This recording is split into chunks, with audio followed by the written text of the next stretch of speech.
राधे राधे। तो आज मैं आप लोगों को एक बहुमूल्य रत्न की बात कह रही हूँ। तो आप बोलोगे वो बहुमूल्य रत्न क्या है? तो जब समुद्र मंथन में रत्न निकले थे, सब चीज़ें निकली थी, तो 14 रत्न निकले थे जो भी थे। उनमें एक लक्ष्मी माँ भी थी। तो वही हमारे घर में बहन बेटी के रूप में हमारा रत्न है घर में, जो कि बहुमूल्य रत्न है हमारे घर में।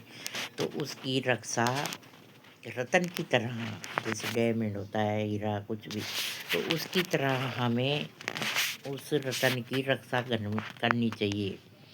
भले आजकल लड़कियां कहाँ कहाँ चली गई, पर जब तक उसको ज़रूरत है कि मेरी रक्षा करनी चाहिए, तब तक माँ बापों को रतन की तरह उसकी रक्षा करनी चाहिए। फिर उसको ऐसे डिपेंड उस पे बनना चाहिए कि वो अपनी रक्षा खुद करे, क्योंकि रतन है वो बहुमूल्य। कई चोर ऐसे बैठे रहते हैं कि उस रतन पे नज़र गाड़े हुए रहते हैं कि कभी इस रतन को हम ध्वस्त करें।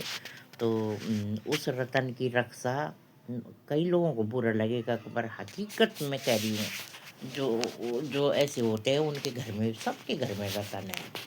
जो चोर बैठे हैं उनके घर में भी रतन है। वो अपने घर में देखेंगे मेरा रतन है, तो दूसरे के घर का भी ऐसे ही समझेंगे। तो उनके घर में भी रतन होते हैं, सबके होते हैं। किसी की माँ बहन नहीं होगी तो माँ तो होगी, जहाँ से आया होगा वो बंदा, कोई भी है। तो हर एक, मतलब वो है लक्ष्मी का रूप। तो लोगों को बुरा लगेगा, क्योंकि आजकल धार्मिक चीज़ लोगों को बुरी लग रही हैं, पर सच में जो हमारी बहन बेटियां हैं वो हमारा रतन है। उस रतन को हमें संभाल के रखना चाहिए, उसकी रक्षा करनी चाहिए, क्योंकि वो रतन आगे जाके हमारे कुल को बढ़ाता है। तो जब वो रतन सही अच्छा रहेगा, अच्छे संस्कारों में, अच्छे उस अपना जीव वो रहेगा, तो वो दूसरे घर जाके भी उससे भी अच्छे रतन निकलेंगे। जो कि मतलब संस्कारिक बच्चे होंगे। तो अब देख लो, जैसे 2-4 ये कथावाचक है, तो अच्छा लग रहा है ना। पूरा देश, आधा देश बदल गया इनसे। कई लोगों के दिमाग इस कलयुग में भगवान के रूप में ये आए। तो कई जितने भी कथावाचक हैं, तो वहाँ पे बैठ के कोई इंसान होगा जो उनकी बातों से वो नहीं होगा, नहीं तो प्रभावित हो जाते हैं लोग, और उनके दिमाग में अच्छी अच्छी बातें आ जाती हैं। अब तुम प्रेमानंद जी को देख लो, कितने लोग जाते हैं वहाँ। अनुरुद्धाचार्य जी, देवकी नंदन, जिनके भी ये धीरेन्द्र शास्त्री, जो भी कथावाचक है, तो वहाँ लोग, कितने लोग जाते हैं, तो सुनते हो, आराम से बैठ के सुनते हैं, तो कुछ तो पल्ले पड़ेगा।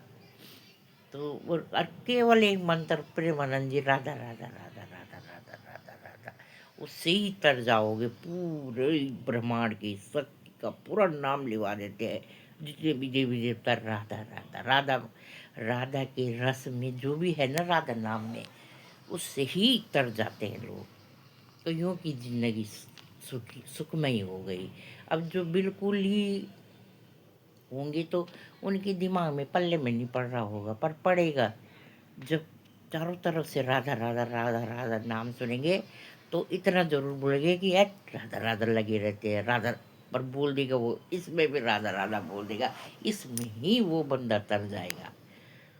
इतने बोल, मतलब दूसरे को वो बुरा बोला होगा कि जब देखो राधा राधा राधा लगे रहते हैं, इस राधा नाम से ही वो बंदा तर जाएगा। तो वो क्या होगा, जो बोल रहा है ना, उसे सिखा रहा है, तो उसको भी पुण्य मिलेगा, क्योंकि उसका जीवन सुखमय हो जाएगा। तो बहुमूल्य चीज़ हमारे घर में बहन बेटियां हैं, तो इनकी रक्षा करनी चाहिए। माँ को इनकी सहाय बनना चाहिए, बाप को भी इनका ध्यान रखना चाहिए, भाई को भी, फिर अगले घर में उसके पति को, उसके घर वालों को ध्यान रखना चाहिए। ये बहुमूल्य चीज़ तो ऐसी है कि इसके बेटे को भी इसका ध्यान रखना चाहिए बुढ़ापे तक। ये नहीं है कुछ अपने, तो मतलब ये बहुमूल्य चीज़ें हमारे पास, इसको संजो के रखना है, अच्छी तरह रखना है। तो इसका ध्यान रतन की तरह करना चाहिए। जैसे रतन हमारे घर में है तो इस तरह इसका ध्यान करना, इसकी हिफाजत करनी चाहिए। भले आजकल जहाज उड़ा रहे हैं, वो उड़ा रहे हैं, पर इनके संग में अच्छे दोस्त हैं वो हैं। ये नहीं है कि घर वाले वो भी इनकी रक्षा कर सकते हैं, अच्छे विचारों वाले जो कि अपने माँ बहन समझे इनको, ये भी इनकी रक्षा कर सकते हैं। तो ये बहुमूल्य रतन है। तो सबसे मेरा आग्रह है कि इसको बहुमूल्य रतन समझो और इस पे बुरी नज़र मत डालो, इसको अच्छी तरह से रहने दो बहुमूल्य रतन को। अब भाई ज़माना आ गया, कमाने के लिए लड़कियों को जाना चाहिए इधर उधर, तो अपनी सोच बदल दो। ये सोचो हमारी माँ है, बहन है, तो वो बहुमूल्य तुम्हें खुद अपनी माँ का रूप और बहन का रूप उसमें नज़र आएगा। तो ये राधा रानी है, ये सीता माता है। जब हमारे हिंदुस्तान में इस तरह का सोच हो जाएगा तो राम राज्य आ जाएगा। तो राम राज्य तो आपकी भी, हर हमारी भी बहन है, दूसरे की भी है, उसकी भी है, सबकी है। तो उनको मतलब दोस्त की तरह ऐसे रखो कि हमारी माँ है, बहन है, जैसे अपनी माँ बहनों के संग व्यवहार करते हो। तो ये हमारा भारतवर्ष सुधर जाएगा इन्हीं चीज़ों से। और भूत और हमारी मतलब जो भी लक्ष्मियाँ हैं वो हमारा बहुमूल्य रतन है। तो इससे क्या होगा, आपका भी उद्धार हो जाएगा जो भी है। तो ये क्यों उद्धार, क्यों कि आप अच्छे रास्ते पे चलोगे और हमेशा परमात्मा के पास जाना है। तो वहाँ परमात्मा हमें प्यार करेगा कि तुमने तो वहाँ बहुमूल्य रतन चीज़ को कितने अच्छे नज़र से देखा, कितने उसकी हिफाजत करी है। तो मतलब मेरा आप लोगों से ये, क्योंकि धार्मिक चीज़ें आजकल लोगों को पसंद नहीं है, पर ये ज़रूरी है। चाहे हम वीडियो के माध्यम से बोले, यूट्यूब के, चाहे कथावाचक कथाओं से बोल रहे हैं, चाहे घर में हमारी कोई कई माँ बहनें ऐसे मंत्र उच्चार करती हैं, वो करती हैं, मूत्र बिंदरा तीर्थों में जा रहे, किस लिए, इसलिए समाज सुधारने के लिए। तो आजकल हम पे फ़ोन है, हम चलो कथा में नहीं जा सक रहे, फ़ोन में सुन रहे हैं हर चीज़।